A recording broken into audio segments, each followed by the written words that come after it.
Blue Archive is already off to an amazing start, being #1 in both app stores. The Tales of Luminaria devs have finally got the hint from the community's backlash and started making some changes to the game early on, and a voice actor being removed from Alchemy stars due to the controversy of them cheating on their spouse. Let's talk about it. What is up, Gacha gamers? Welcome back to another episode of Gacha Cover, the Gacha Game News Show, where I bring you the news and then we spill the tea. But we got plenty of things to talk about today, from the good news, talking about Blue Archive being #1, talking about Tales of Luminaria devs finally starting to take the hint, and of course we got some controversy, some tea to spill as far as a voice actor being removed from Alchemy stars. But before we begin, as always, hit the like and subscribe button for more content. If you like everything I've been putting out as far as everything related to Gacha, so support your boy, hit the subscribe button and turn notifications on so you know the next video goes live. Now let's get into this news. Ever since the launch of Blue Archive, the devs have definitely made themselves known inside the social media platforms, and they have definitely just been doing some overall nice things, talking about announcements, being transparent about announcements for events and stuff like that. They've been talking about giving people tips and tricks about the game, of how to play it. So they've been talking about like the weaknesses and stuff like that. And of course, their grand opening for announcing their Discord has also been a huge success. But on top of this, the game is also just being a success as far as what it is, because it's been #1 in both major stores. So they actually gave out the, I guess, the currency, the Pyro Zines. I don't exactly know how to say it, but they gave out the currency for 1,200 for the first time it did it. And then they gave out additional currency for them being in both major platforms as far as the app stores go. So both major app stores got #1, and they decided to give out an additional set of currency, an additional 1,200. So there's 2,400 currency that they sent to the mailbox to players, because they got them to #1. So yo, shout outs to them for giving out currency and stuff, for reaching achievements, unlike some other company.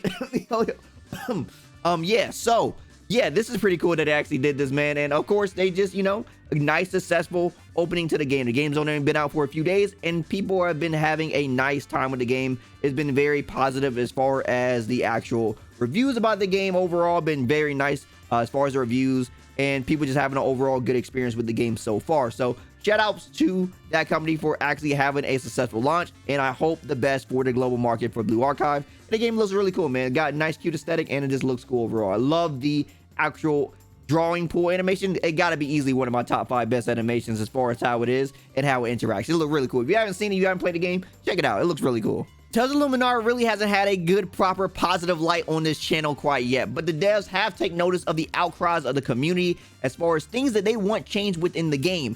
Now, there was one major thing that people wanted changed, and that was the style that the game is actually played. Once again, the game is played in this style. You have to play in this style. People want to play like this. So it's in portrait. People want to play in landscape, but that's just not what the devs have intended for the game. So they actually made a statement about that, and then they also came out and talked about some additional changes they're going to be talking to improve the user experience, because there's other things about the game that people weren't liking. Let's talk about certain things that they actually are changing. Directly stated by the devs about functions to improve soon, they stated, Tales of Luminaria aims to be a vertical smartphone game so that players can casually enjoy a sense of authentic adventure and profound drama. In order to make it easier for players to enjoy the scenario and action rather than having to spend time searching through a large space, the game concept is basically the story progression as you move straight ahead deeper towards the background. We are aware that there are still parts of the game that are difficult to play based on above concepts. We will try to solve these specific problems as soon as possible. And this is where they start talking about the updates coming soon, and this is what they had to say about that.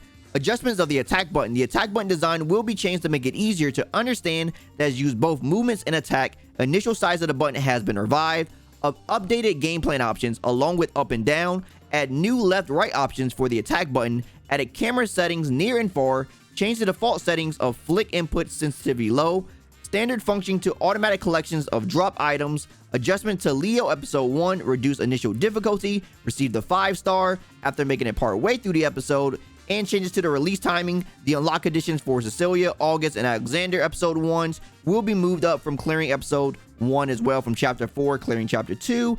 And improvements to the main menu UI, reorganizing all the tabs, additional to the summon tabs. So I do got to give respect where respect is due for the devs for actually coming out and addressing this as quickly as possible. Like, they did this really fast. Within a few days of the game announcement, they just decided, okay, let's talk about some things that immediately need to be changed, and let's talk about some things that we have for the vision of the game. They didn't want to change the game from portrait to landscape. The game is supposed to be played in portrait, and they want to explain this is just what they had in mind. So this is how the game is going to be, and they talked about their vision for that. I can respect them at least addressing that and talking about at least what they will do and they even came out with some visual representations of some of the changes that's going to be happening to the game too that we can showcase right now. So the first one is the adjustment of the attack button design. Instead, the design has been changed to make it easier to understand the controls for the movement attacks, and other functions will be released in version 1.0.6 coming soon. So we can see the before and then the after. So they said they actually added a left right, so it wasn't up and down, but now a left right action is actually there for the attack button too.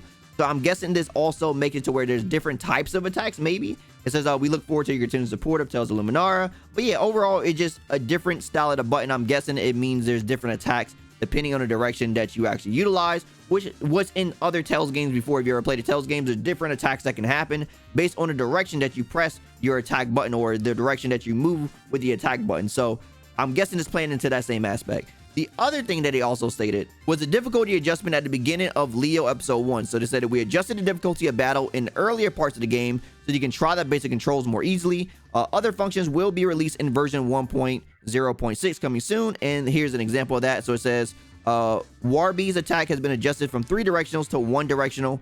We also made several other adjustments such as frequent power of enemy attacks. So I'm guessing the attacks of the enemies are going to be less frequent, and it's also going to be much easier to dodge. So as you can see, the before on the left talking about there's actually 3 of them, and then there's just 1. So it's going to be easier for you to actually deal with these attacks.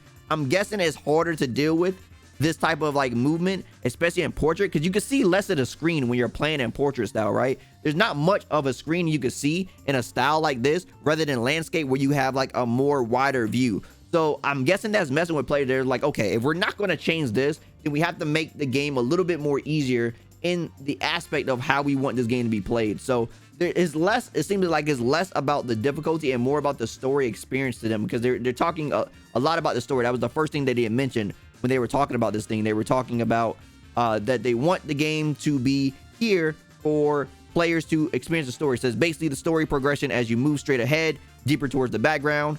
So players to enjoy the scenario in action rather than spend time searching through large space.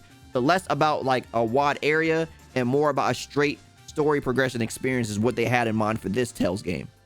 Okay, this one is going to be a little bit tough to talk about just because I know about this situation, and it involves one of my favorite Japanese singers, Lisa. So the voice actor for Rigo is going to actually be released of their role for Alchemy stars, who is actually Suzuki. So Tatsuhisa Suzuki is the voice actor for Rigo, and they're going to be replaced by Shintaro Asunuma as the voice actor for Rigo now. And this is going to be because of the actual cheating scandal that's going on with Suzuki. So if you don't know, a few months ago there was cheatings and accusations about Suzuki actually cheating on Lisa because they actually are married.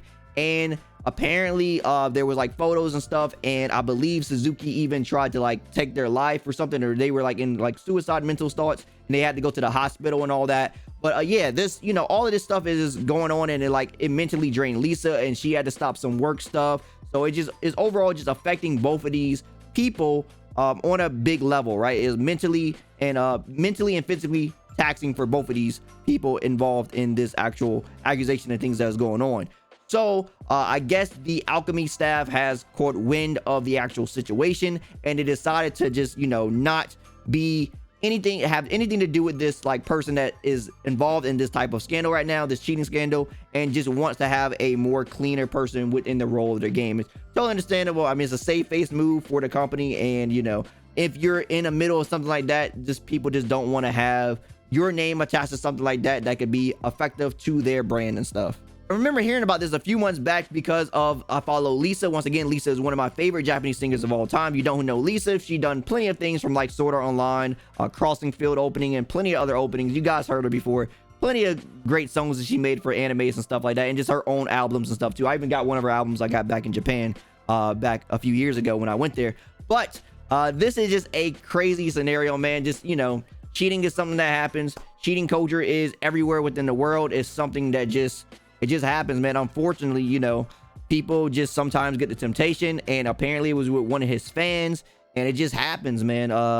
Yeah, so they're going through some stuff, and I hope everything works out okay for the both of them. I hope they can both heal from the situation, whatever the outcome may be. And I understand the reason that the Alchemy Star devs actually made the decision they did. Like, it makes sense that they want to have a clean slate as far as what their company stands for. They don't want any controversy around them. Like, you know, it could be just like, oh, you have a person in your game that, you know, that is recently revolved in this, well, I'm going to stop playing your game because he's in your game, you're supporting this, even though that's probably nowhere near what it is. You know how people are, and then word of mouth happens, and then people start playing the game, and then there's bad publicity for the game, and then people just stop playing the game, review bombing it over the craziest things. It happens all the time. You guys seen the Genshin community and how crazy things can happen with them, and the way people try to make things happen and stuff like that. But just to save face, just to not be part of that at all, just get rid of the person that is part of the problem at the moment, that just has all the